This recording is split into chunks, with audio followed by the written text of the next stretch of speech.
This program provides education, not advice. Sponsors pay a fee for endorsements and interviews. See the truthayf.com disclosure page for details. This is where technology, innovation, and personal finance come together. This is the truth about your future with Rick Edelman. Brought to you by Global X ETFs, dedicated to providing investors with unexplored intelligent solutions, and by Invesco QQQ.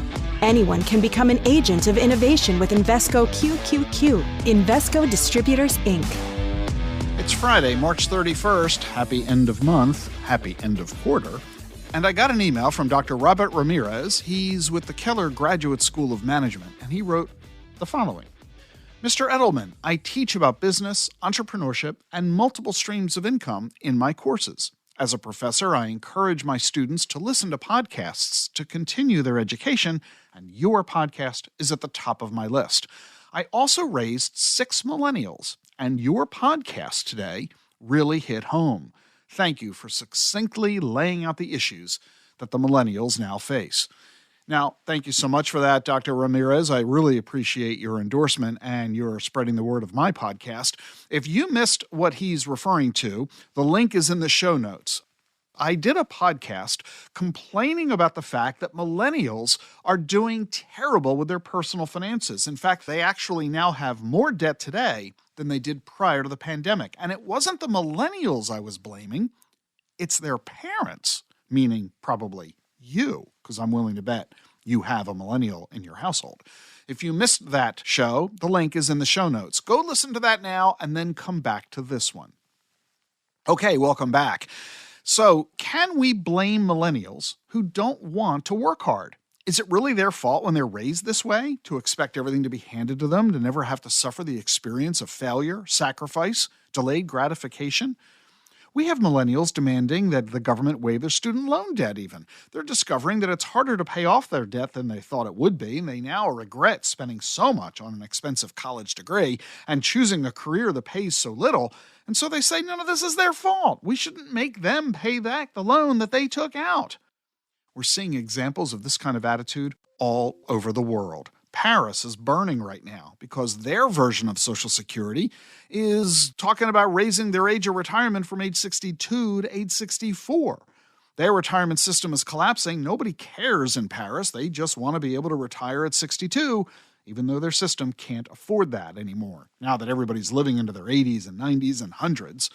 In South Korea, 5 years ago, the government limited overtime to 12 hours a week. Well, now the government is proposing to restore the overtime limit to what it used to be, 29 hours a week. But the millennials and Gen Xers all over the country are protesting. They even say that working 69 hours a week will kill you. Really? When people worked on farms, they routinely worked 70 to 90 hours a week. But now working that long causes something that they now give it a name, guarosa, death by overwork. It's not just younger workers who are unhappy about all this. It's not just them that don't want to have to work so much. Their parents are unhappy for them. In fact, parents are just unhappy overall. In a new poll, only 12% describe themselves as very happy. This is the lowest happiness score since this poll began back in 1972. One reason people are so unhappy is that they're worried that their kids won't have a better life than they did. 80% of parents say that. Probably, therefore, you. Now, think about this for a moment.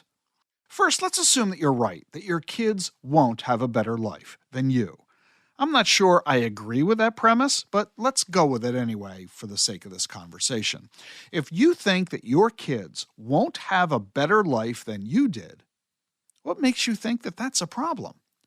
You could be a victim of old school thinking. You know, my grandparents emigrated to this country in 1916. They fled the Russian Revolution. They wanted a better life for their kids. Well, their kids became my parents, and my parents certainly had a better life than my grandparents did. My grandparents had a really rough time coming to America with not a dime in their pocket. They couldn't speak the language. They had to get by as best they could. This story is told over and over by immigrants to the U.S. over the generations. My parents, though, They were given a safe and warm home by my grandparents, their parents, and always my parents had food on the table. My dad, though, he worked his entire life, starting when he was a kid. He used to tell me stories of how he'd get up at 4 a.m. to go work at a newsstand downtown, standing outside before dawn in the freezing cold streets of Center City, Philadelphia. And my dad, he was never able to go to college. Instead, he went into the Navy, defending our nation in World War II to protect, you guessed it, my future, his future children. My dad sure had a better life than his dad. My dad was determined that my life would be better than his, just like his dad had done for him. And so my dad made sure I went to college. And yes, that made my life better than his. My dad accomplished his goal. And so following this tradition, if I had kids, shouldn't I want their life to be better than mine? No. You see, if you're like me, you're the beneficiary of generations of elders who came to this country and scrimped and saved through hard work and adversity. You don't need your kid's life to be better than yours the way that they needed their kid's life to be better than theirs. Frankly, if your kid's life is as good as yours, that's good enough. It doesn't have to be better. Think about it this way. For generations, we've all been climbing a mountain of success. Generations ago, they didn't even know there was a mountain. They were fully focused on sheer survival. Later generations discovered the mountain, and they started to try to reach it. One generation finally got to the foothills, and the next generation made it up the hill a little bit.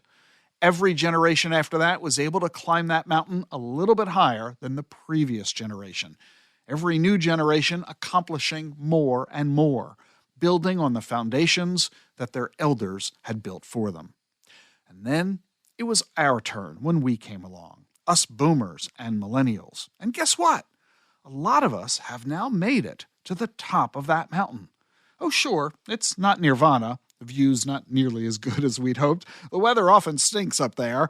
But hey, no matter what you say, there's no denying it. When we're at the top of the mountain, it feels good. But if we keep climbing, we're just going to fall off the other side. So if I'm at the top of the mountain, I shouldn't be unhappy that my kids won't climb higher than me. I should just focus on my kids being able to be up here with me. And so my suggestion is that we reframe the question. We need to stop asking if our kids will be better off. Instead, let's ask if they're able to maintain the position on the mountaintop we've established. Now, if you're not at the top of the mountain, do keep climbing. And if your kids are not at the top of the mountain, make sure you're helping them have the opportunity to get there too. If you and your kids are both there, though, then what are you doing to help others get there as well? Yes, it's time we reframed the question. If you don't think your kids are going to have a better life than you, that doesn't mean you necessarily need to be unhappy. Maybe your life is so good, your kids having your life is good enough. In fact, let me give you some statistics to help you with this. In 1960, the average house in America was 1,500 square feet. Today, the average is 2,500 square feet. It's almost twice as big. Cars and airplanes are safer than ever. Medical technology has never been more advanced, and access to it better than ever. Do we have a lot of work to do? Do we have a lot of inclusion yet to provide? Of course. But more people are graduating high school and college than ever. Life expectancy is nearly double what it was 100 years ago. Are we sure that we have to equate happiness with better than before? Maybe it's time to equate happiness with what it is right now. For some of us, we should be focusing on making sure others have as good a life as us, not a better life. It's a lower bar, admittedly, but that lower bar is easier for us all to achieve. And achieving happiness, that really ought to be the goal. Hey, tonight I'm going to be speaking at a dinner hosted by Bitwise in Washington, D.C. It's an invitation-only event. If you're a financial advisor and you'd like to be invited to one of Bitwise's future dinners, the link is in the show notes. Coming up next, Karen Barr, President and CEO of the Investment Advisor Association. The difference between Advisor ER and Advisor OR. Stay with us.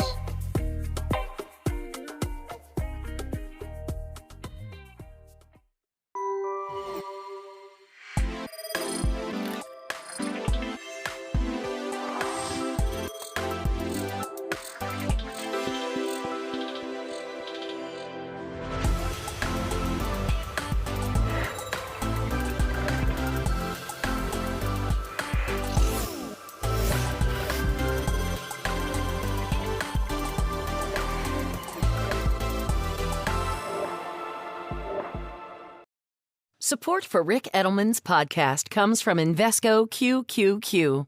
What do all the greatest innovations have in common? Agents, people who participate in progress by supporting cutting-edge ideas. Invesco QQQ is a fund that allows you access to innovators of the NASDAQ 100 all-in-one fund, so you don't have to be an inventor to help create what's next to come. Anyone can become an agent of innovation with Invesco QQQ. Learn more at Invesco.com/QQQ. There are risks when investing in ETFs, including possible loss of money. ETFs' risks are similar to those of stocks. Investments in the tech sector are subject to greater risk and more volatility than more diversified investments. The NASDAQ 100 Index comprises the 100 largest non-financial companies on the NASDAQ. You can't invest directly into an index. Before investing, carefully read and consider fund investment objectives, risks, charges, expenses, and more in prospectus at Invesco.com. Invesco Distributors, Inc.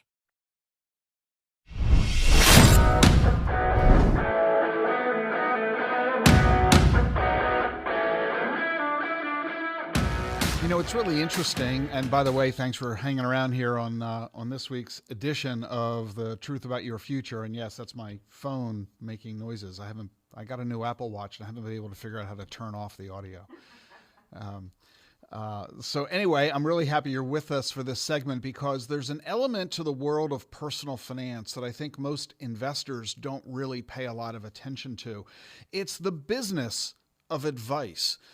It's not the advice itself. Most investors these days have a financial advisor, and rightly so. The world of personal finance has gotten so complicated and confusing and time-consuming that we delegate the chore to a financial advisor who is so skilled.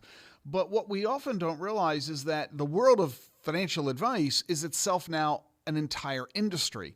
And to give you an inside examination of that world and the work that's being done behind the scenes to improve the quality of the advice you are getting and the ability of advisors to serve you even better, I'm really excited to bring onto the program Karen Barr. Karen is the president and CEO of the Investment Advisor Association. Karen, great to have you with us. Thank you for having me, Rick. Karen and I have known each other for quite some time. The IAA is one of the most influential organizations in the nation's capital. Talk, Karen, about it. Let everybody understand a little bit about what the IAA does. Well, thank you, Rick, and thank you for having me. The Investment Advisor Association is a trade association that represents fiduciary investment advisor firms. That is, firms that specialize in managing other people's money, which is supremely important for our investors and their futures, their financial futures.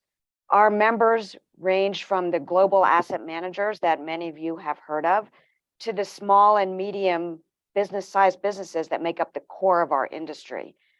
They manage money for individuals, for families, for businesses, endowments, charitable institutions, pension plans, retirement accounts, all of those different kinds of clients. And folks don't understand how broad industry that we have. So people have heard of kind of the big names managing big funds, the top 10, Fidelity, Vanguard, Schwab, all of those large, JP Morgan Asset Management, all of those large companies. But most investment advisors are small businesses, 10 to 20 to 50 person shops, managing money for local individuals in their community. And that's the really fascinating element about this, is that the industry is massive because we're talking about America's wealth, but at the same time, it's a bunch of mom and pop shops. Most advisors are sole practitioners. They have, a couple of staff. They serve a couple of hundred people as clients. And just like you'd go to the local accountant or the local butcher or the local dry cleaner, you go to the local financial advisor. And yet you add them all up, there's a couple of 100,000, about 300,000 of these people in this business. They end up managing trillions of dollars of assets, most of the nation's wealth. That's right. There are, 300,000 investment advisor representatives, like the individuals. There are 15,000 firms that are considered larger firms, another 17,000 firms that are considered, even smaller firms. And so these 30,000 businesses manage 128 trillion in assets. It's a crazy number, right? It's a crazy number. It is hard. It is hard to fathom, and it's fascinating that there's a need for a trade association like yours, like the Investment Advisor Association. So talk about what it is that the IAA does. Why do you need to exist? What's the whole point of this? Well, there's, as we like to say in association world, there's an association for everything, right? There's a group of businesses that decide to get together and have representation in aggregate in Washington, in front of the media, in front of the public, to really help the public and policymakers understand what our members do, why they're important for investors, for the economy, for the capital markets.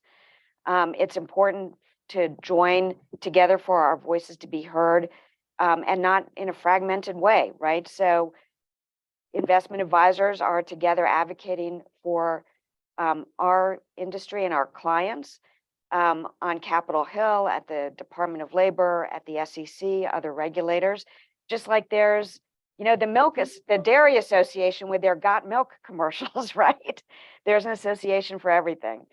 And so it's really important for investment advisors to have their voices heard, and no one else is doing it for them. We are here for them in Washington to make sure that their voices are heard in front of policymakers and in the media, and that people really understand how important they are for the interests of investors. And by the way, if you'd like to learn more about the Investment Advisor Association, their website is investmentadvisor.org, and we've got that link in our show notes for you today, so you can easily access them. And one of the important distinctions, Karen, that you've made is that your organization is not merely representing the investment advisors, but helping the investment advisors represent their clients. Because as Washington is creating new laws and regulations that have an impact on investors and an impact on the opportunities for investors to grow their wealth, as well as the importance of protecting investors from fraud and scam and things like that, the regulators and the legislators don't always truly understand the hearts and souls and the thinking of the client, of the end investor. The advisor knows well. It's kind of like saying, if in the healthcare field we want to help patients, you're better off talking to the doctors than the patients, because the doctors understand the patient's needs often better than the patients do. The patient just says, look, I want to get better. The investor says, I want to get wealthy. But it's the advisor to that investor who understands what is needed to help you achieve that goal. And so having the advisor's voice in Capitol Hill can really help Congress and the administration create the rules and the laws to further that goal. That's right. It's very helpful for folks in Washington to understand what is important to investors, right? And your point about the doctors is a good one. Patients do understand what they need. Investors do understand what they need. But what's complicated is the regulatory framework in which it operates, right? The healthcare system, complex, right? The framework for investment advisor and retirement plan regulation, very complex. And the end client doesn't know how that policy framework really has an impact on their wealth, looking toward their financial future, investor protection, and how they can be assisted by their investment advisory professionals. And you said a couple of things really, really important there. Number one, that it is helping us understand the rules and regs and working through this complicated environment, but also the fact that we're trying to help improve our financial future. And that is often code for retirement, because I think that's what most people are thinking of when they focus on their financial future. How am I going to be able to live comfortably in my retirement when I no longer have a paycheck to support myself? So I'm assuming that at the Investment Advisor Association, you spend a lot of your focus on the retirement issue. We do. We spend a lot of time working on Capitol Hill and working with the Department of Labor on making sure that the policy environment for providing advice to retirement plans and plan participants ensures that plan participants have the opportunity to save for their retirement, to grow their wealth, to have choice of their investment vehicles, and can work with their investment advisors to do what's right for them. I recently was looking at some data, and this matched my experience at Edelman Financial when I was running what was the largest, still is the largest investment advisory firm in the country. About 2/3 of all the money we managed was retirement assets, IRAs, and 401k assets. And I think that's reflective of most Americans. We have most of our money in retirement savings. And so it's impossible to focus on investment advice if you aren't talking about retirement advice, because the two are so inextricably linked. So talk with us about what your organization has been doing to get Congress and the administration focused on retirement savings issues. So just by way of most recent example, we have worked on Capitol Hill to help support passage of Secure Act 2.0. That is a huge, it's a short name for a huge bill. This was a major piece of legislation that you helped get through Congress. Major piece of legislation that we supported that has a lot of a wide range of impact on the end plan participant and their investment advisors and how and the advice that they're given. It's a really complicated world out there, and investment advisors are helping their clients and plan participants understand what Secure Act 2.0 did to change the investing environment for them. It increased the age at which you have to take a required minimum distribution, and the rules around RMDs are complicated. But it was a good thing that the ages increased, because that helps people keep their money working for them longer and not have to take it out before they need to, right? It decreased the penalty for failing to take an RMD. RMDs are no longer required to come from Roth accounts in employer retirement plans. It increased the catch-up provisions. I mean, all of these are complicated, and investment advisors are helping their clients parse through what this really did. Defined contribution plans can add an emergency savings account. That's a big deal. There's automatic enrollment provisions in 401k and 403b plans, which are mostly teacher plans. That is a big deal. It permits service providers to offer sponsor auto portability, which helps transfer low balance accounts to new plans. Employers are going to be able to match employee student loan payments. That gives employees an incentive to save while they're paying off their loans. So all of that is a really big deal. And our members and the investment advisor community are analyzing all of those important changes and helping their clients understand how it affects them. And it's a twofold aspect of this, and it's so vitally important. The first is that we know we have a retirement savings crisis in America. We know that we don't have, as individuals and as households, we aren't saving enough money to meet our needs in retirement. And part of the reason we aren't is because the system, the rules that are in place, make it difficult to save.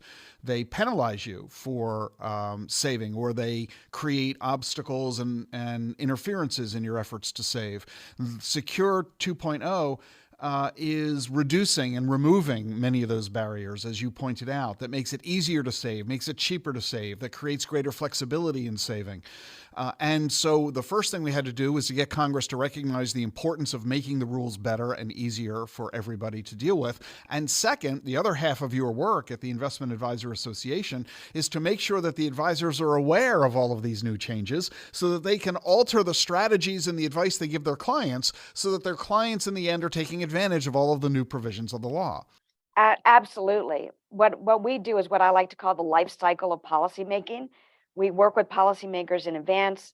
We help them understand what needs to happen to make positive change on behalf of investors. We then work with proposals that happen on Capitol Hill and at the regulators. Then when a final rule or law comes out, we analyze it and help our members understand it and provide education and resources so that our members can understand those changes and then implement them for their clients and take them into account. And in that sense, all of your members are, I would say, we would refer to them all as frenemies. They're competitors, clearly, in the marketplace, but they all have common issues and concerns and objectives that they share among each other, and it makes sense to work under your umbrella at the IAA, the Investment Advisor Association, rather than everybody trying to figure it out one by one. Let's just do it as a group and go from there. Absolutely. So the fact that you referred to it as the Secure Act 2.0, that suggests that there was a Secure Act 1.0, that this was the second piece of legislation, which therefore suggests that Congress didn't get it all done in the original law, and that forced everybody to go back to Congress and say, hey, good job, good start with the Secure Act. There's more we need to do. Congress was in agreement and created the Secure 2.0 Act. And I noticed that, and I would note that it's bipartisan, which is a big deal these days on Capitol Hill. That tells you the importance of this issue to policymakers, the importance to investors, and the shared interest in making these changes happen. Absolutely right. I mean, we all want to create wealth. We all want everybody to create wealth, because if we have millions of Americans entering retirement in poverty with insufficient savings, that means they're going to turn to the government for financial support, and that means the rich are going to be taxed more when the rich don't like that. So even if they might not need the help of Congress to create wealth because they're already wealthy, they do recognize the importance of helping everybody else create wealth for their own self-motivated interest. And so everybody, you're right, it recognizes the importance of eliminating this retirement savings gap and eliminating the shortfall that we have. And there aren't very many subjects in Washington, as you noted, Karen, that enjoy broad bipartisan support, and creating wealth for America, that's one of the few subjects. And it lifts all boats, right? This kind of legislation lifts all boats. Absolutely right. So the fact that we have the Secure Act and now we have the Secure 2.0, does that mean there's going to be a Secure 3.0? We would like there to be actually a Secure 3.0. Is there already a list? Is there already a list of items you'd like to see? Absolutely. There were some things that didn't make it into this. Secure Act 2.0. I think this is, as always, you have to play a long game in Congress, right? It took years to get Secure Act 1.0. It took years to get Secure 2.0. I think we need to be realistic that Secure 3.0 is probably not going to be this year, right? You have to keep working in a long-term way. One of the examples I would give is that folks really wanted to get into 2.0. There, as I alluded to earlier, there are a number of kinds of retirement plans. There are 401k plans that everybody knows about. That's the most common worker retirement plan. But there are also specific kinds of plans for teachers and charities and firefighters, right? There are different specific kinds of plans. And we'd like to get them on a level playing field with the 401k plans. So for example, 401k plans have the option of investing in collective investment trusts, which are a cost-efficient kind of vehicle, like mutual funds, but run under a different set of regulations and in some ways can be a very cost-effective way to invest. 401k plans can invest in them, but not 403bs, which are the teacher type plans. We would like to see that happen, for example, in a Secure 3.0, get everyone on an equal footing. That makes perfect sense. I mean, it's understandable when you look at the evolution of this, that the old 403b came about decades before 401ks were in use. And they were designed, as you said, predominantly for teachers and also in hospitals. But those rules have been frozen for decades. Along came the 401k, totally separate and distinct for companies and businesses, and the school teachers kind of got left behind. Right. I mean, we think it would be a good idea. It's so hard to get things done and at a big level. But if people take a step back and look at the system holistically, right? Why aren't we treating all these kinds of plans the same and all these kinds of employees equitably? Right. And I think that's something that Congress really needs to do, to take a big step back and look at holistically, where are we going here with this? It really shouldn't matter who you're working for to determine how you're allowed to save for retirement. Right.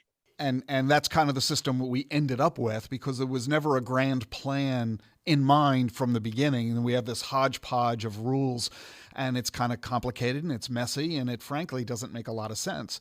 And I think everybody gets that. It's just a matter of getting to business and making it all fixed. Right. We need to get workers more access to plans. I mean, Congress needs to look at that, right? There are 47 million workers who don't have access to retirement. 57 million workers who don't have access to retirement plans. Let's elaborate on that a little bit, Karen, because that is a very fundamental issue. We spend all of our time talking about 401k plans and 403bs. If you work for the federal government, you have the TSP, the Thrift Savings Plan. But this is all assuming that you're working for an employer that, in fact, offers one of the above. But as you just pointed out, what did you say, 57 million? 57 million workers do not have access to retirement plans. Which just is mind-boggling. That's mind-boggling. Because I have to assume that the reason for that is that most Americans are working for small employers. That's exactly right.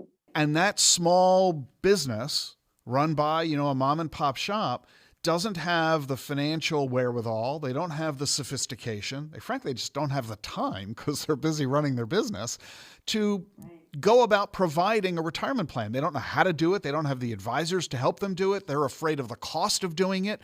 And the end result is 57 million people don't have an ability to save for retirement via their workplace. And if you can't save in the workplace, you end up not saving at all. Right. And your opportunities are more limited outside of workplace retirement plans than they are in workplace retirement plans. Yeah, I mean, people would argue there's an IRA, but let's face it, you can't contribute nearly as much money to an IRA as you can to a 401k. Exactly. The contribution limits are totally different. It makes no sense. Retirement is retirement, but that's what the rules currently suggest. And so we are putting a lot of people at a huge disadvantage merely because of who they're working for. And let's elaborate on that a little bit. It's not just the fact that some people are being denied the ability to save for retirement because their employer doesn't offer a plan. This is creating a racial gap at the same time, isn't it? Absolutely. And it's because small businesses employ disproportionately a number of minority groups. And so that exacerbates the gap in access to retirement opportunities, right? So if you look at, and actually T. Rowe Price just did a study on this, if you look at the data on access to plans, the gap is wide. But if you look at, once you give equal access, if people have access, the gap is narrowed. The take up in using the plans is a much narrower gap than the gap in access to plans. So that's fascinating. In other words, when people are saying, gee, whites are far more likely to be saving for retirement, people will argue they care more, they pay attention more, or what have you. The fundamental fact is, if you're white, you're more likely to be working for someone who offers you a plan. And if you're a minority, you're less likely, because when you put minorities and whites in the same employer, they're similar in their participation rates in retirement savings. That's exactly right. That's exactly right. It's an access issue, not a desire to participate issue. And so we know that it's an access issue. If we provide additional ability for small businesses to provide retirement plans, that would make a huge difference. The federal government doesn't require employers to offer retirement plans. But states are picking up the slack here, and they're starting to roll out requirements of their own. They're requiring auto enrollment in a Roth IRA funded through automatic payroll deductions. So, for example, 11 states have passed legislation doing exactly that. 7 of them are already live. There are another, 5 or 6 states in process. Through the ones that are already live, workers have already saved $637 million through these programs. Wow. So it's starting to make a difference. And many other states are considering doing just this. So there is some hope in terms of increasing access through these state level programs. But obviously more should be done. So, in other words, Karen, what you're saying is that in addition to spending an awful lot of time on Capitol Hill in Washington, you're now finding yourself having to spend an awful lot of time in the state capitals all around the country. This is an important issue, and our members need to pay attention to what's happening, and investors need to pay attention to what's happening at the state level. So I don't think most people would intuitively recognize that focusing on retirement savings legislation can reduce the racial gap in wealth creation in this country. It is a really important issue, and access equals opportunity, right? Access equals opportunity. So if we increase the access here, we can close the racial and ethnic disparities in plan participation. There's another issue that is a huge conversation these days in the retirement and investing field. It's ESG. Talk about what ESG is and why it's so controversial. Well, ESG means a lot of things to a lot of people. What it stands for is environmental, social, and governance. Some people call it sustainable investing. There are a lot of different names for it. Fundamentally, what it means is taking into account a wide range of issues in making decisions on how to invest. And those decisions can relate to climate risk. They can relate to governance best practices. They can relate to how a company treats its employees. There's a wide range of issues that ESG can refer to. It's become a controversial issue, if you will, due a lot to how investment in fossil fuels is playing out in the broader conversation out there. Some folks are interpreting statements by investment managers about ESG as being against fossil fuels or for certain things. And really what investment advisors are doing is taking a broad range of factors into account in making important investment decisions for their clients, in analyzing all the different kinds of risks that are being considered by companies that they're investing in. And that's their job. They're financial professionals, they're analysts. Their job is to look at the broad range of risks inherent in what any company is doing and make sure that that company is a good investment for their clients in the long run, right? And also taking into account what their clients want out of their investments. Well, let's start there. Yeah, let's start with that point, because I think that's really what it comes down to. In the old days, I'm an old guy with a lot of gray hair, a lot of gray, not much hair, and I remember back when I started in this business, back 40 years ago, that when it came to investing, there was only one goal that the client had: make me money, right? That's why we invest. I want to grow my wealth. There wasn't a whole lot of conversation about how you accomplish that. I didn't really care what stocks you recommended. I wanted the stocks to go up in value. So given the choice between two stocks, give me the one that will rise faster. That was all there was to it. Now, when I say all there was, that's pretty hard to pull off, but that was the focus. Today, there's a new level of attention. In addition to growing wealth, which of course we all still want to do, many people are now taking the attitude that I care very much about how I'm making that money. I want my investments to reflect my values. So people would say, I don't like tobacco or guns or alcohol or gambling, what are sometimes referred to as the sin stocks. And so I don't want to invest in those companies, not because I don't think that MGM isn't going to make a lot of money in the Vegas casinos. It's just that I don't like the idea of casino gambling, and therefore I don't want to profit off of something I don't personally endorse. And this raised the issue of values investing. And that's what the ESG movement has grown to reflect, right? Now it's raising the controversy of, wait a minute, if you're going to focus on non-economic factors, you're going to interfere with your goal of achieving maximum economic results. And therefore, which master do we serve? Do I focus on making the most money? Which, by the way, one federal law requires. The ERISA law demands that as a fiduciary, my goal is to maximize your returns and minimize your risks and your losses. And that's a crude way of summarizing ERISA.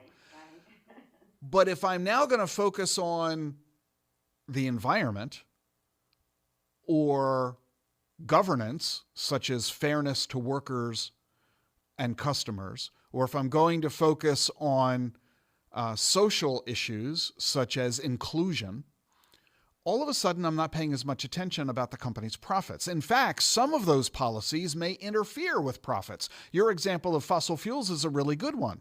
If I am not going to harm the planet by drilling for oil, then I'm going to interfere in ExxonMobil's ability to make money. So which master am I serving? And this is where the controversy comes about.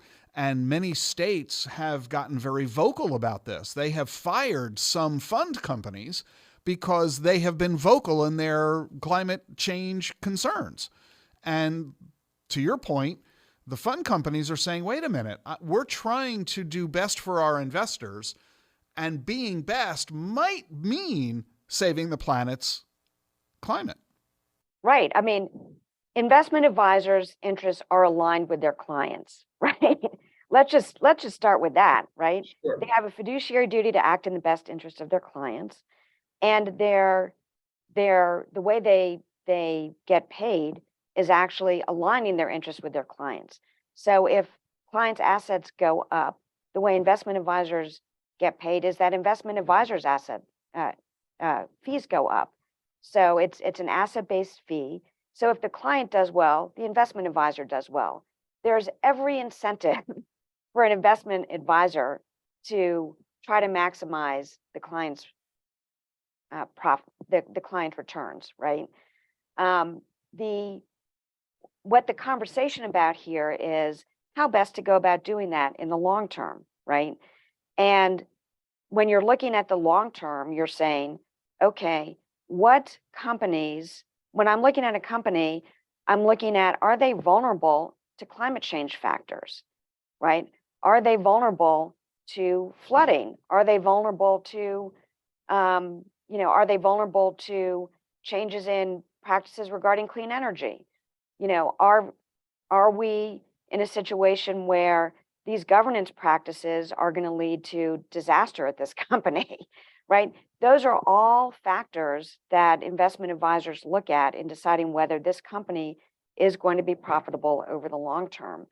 And a lot of the conversation is really losing sight of the fact that these factors and considerations are really integrated into the whole analysis, the whole fundamental analysis of a company's prospects. And so what is it that the Investment Advisor Association is recommending to its membership, to investment advisors? How should they handle this controversial issue of ESG investing? Well, we don't make investment recommendations. Let me be clear here. We're a policy group, but our policy position is exactly that. Congress, regulators, policymakers, you should leave the investment decision making to the investment professionals, right? You know, policymakers should not be putting their finger on the scale in favor of one investment or another. Policy should be strategy neutral, sustainable investing, ESG, the factors that advisors consider in making decisions for their clients should be left to the investment professional in conversation with the client about what the client wants and needs. That is what should happen here, strategy neutral. So our message on Capitol Hill, to the Department of Labor, to the states, policy should be strategy neutral. Your investment advisor and your client, it's up to them how best to invest. And that makes perfect sense. We don't want this done at the regulatory level, the legislative level. This is a decision made by the client in consultation with their advisor. If you believe very strongly in investing in a manner consistent with your values, hire an advisor who behaves that way. And if you don't care about those issues, then hire an advisor who doesn't care about those issues. Let the marketplace handle it. There are 30,000 investment advisors out there. There are thousands of funds out there. There is investor choice. And that's all there is to it. Right? So, you know, we strongly believe in letting investors choose. So tell me, Karen, what's Congress's attitude about this? Is there consensus about ESG on Capitol Hill? Well, Rick, there's very little consensus about this issue on Capitol Hill, as with many issues. The House, which is now Republican-led, is likely to hold a lot of hearings, really drilling down into concerns that they have with respect to ESG investing. The Senate side, led by Democrats, the past 2 years has held hearings expressing concern that more should be done with respect to sustainable investing and ESG. So definitely the two branches of Congress are not on the same page with respect to this issue, but we expect to see more hearings on this. There's very little chance of bipartisan agreement on this issue. So you're not expecting any legislation to come out of Congress? There will be legislation undoubtedly introduced and proposed, but I do not expect legislation to pass both houses in this Congress. And even if it did, I presume that President Biden would veto anything he didn't like. That is correct, and he has. There's no majority on this issue that would be able to override a veto. And so I guess the real message for our audience here is be aware of the ESG investing theme, decide how you feel about it, and talk about it with your investment advisor. That's exactly right. That's exactly right. And speaking of investment advisor, one last subject I want to talk with you about, Karen, and we're talking with Karen Barr, the president and CEO of the Investment Advisor Association, is the way that your organization spells the word advisor.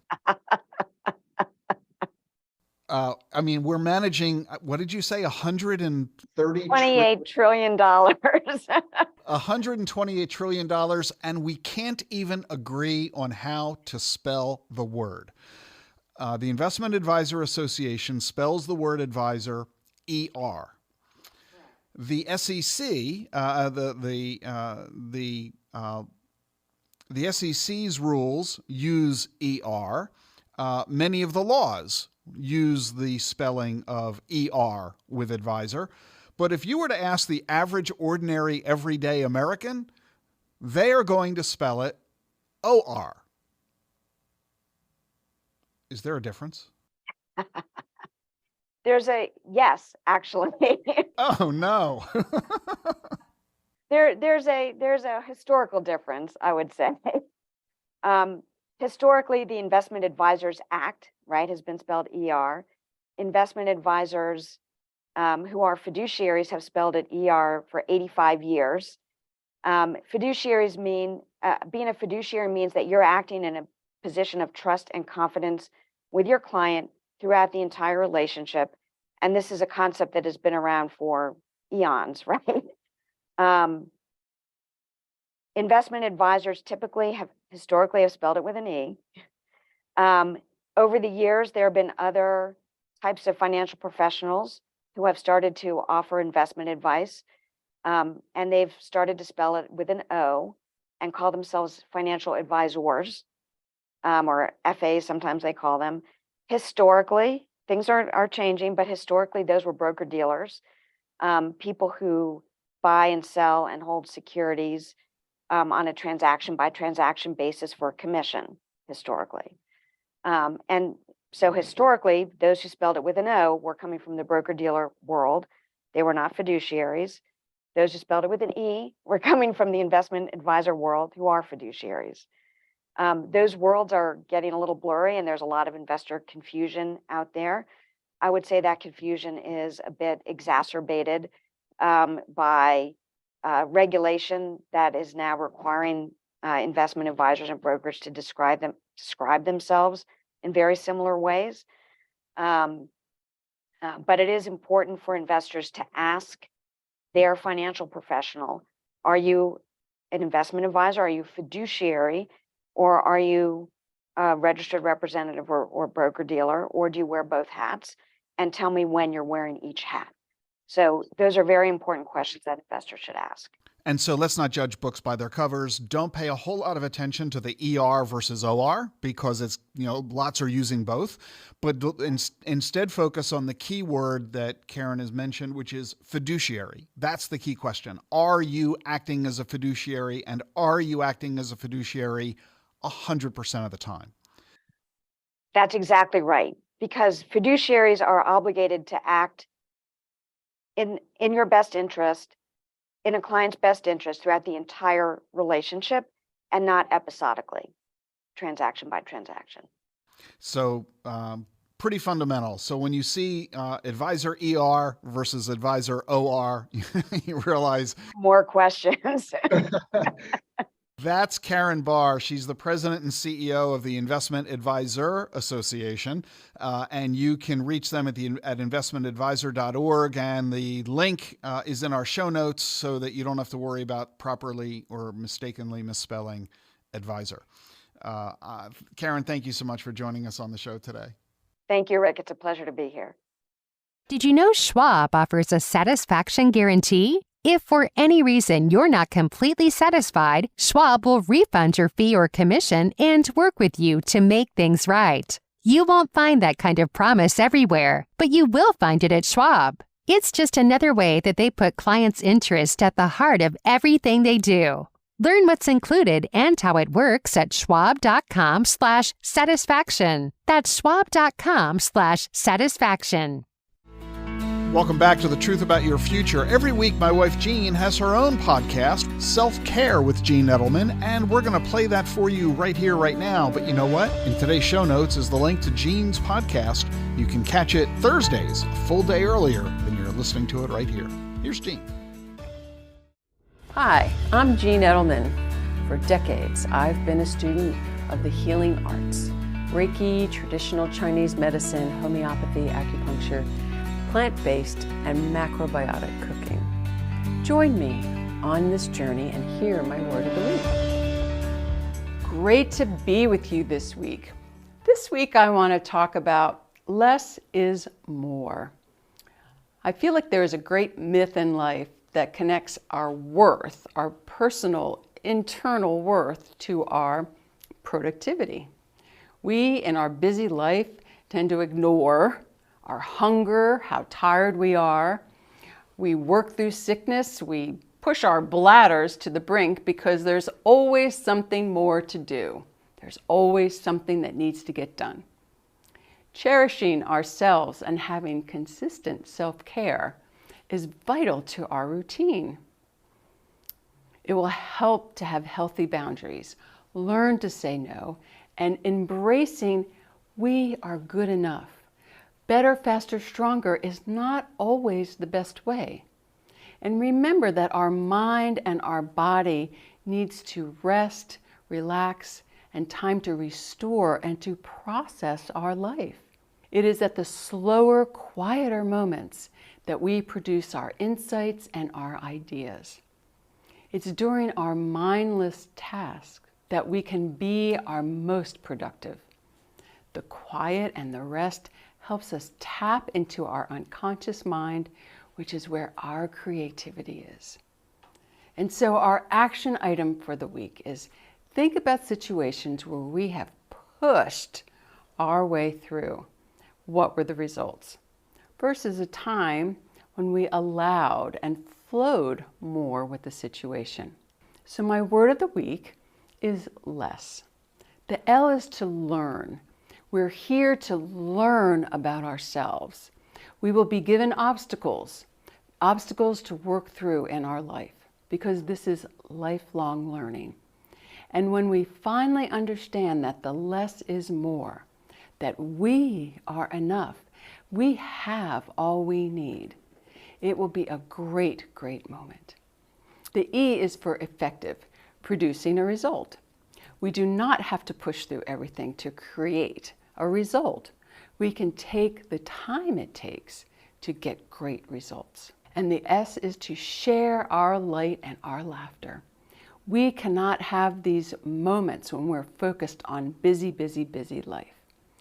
We can do this when we flow and allow the moments to be. The other S is to shine, to dazzle and gleam. When we are in balance and we make time for others, when we can be in the moment with those that we love, these are the memories and the moments that we hold in our hearts. Have a wonderful week, and please practice less and see what great results you have.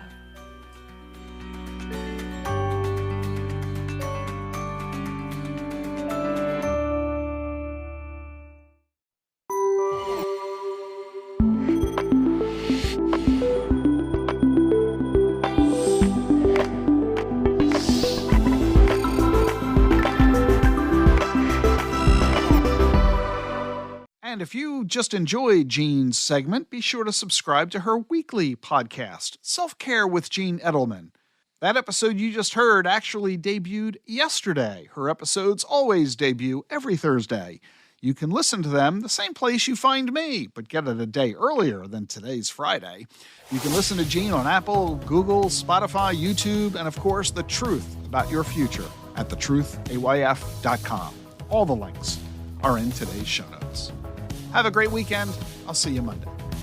The Truth About Your Future with Rick Edelman has been brought to you by Global X ETFs, dedicated to providing investors with unexplored intelligent solutions, and by Invesco QQQ. Anyone can become an agent of innovation with Invesco QQQ. Invesco Distributors, Inc. Get the truth about your future with Rick Edelman. It's thetruthayf.com.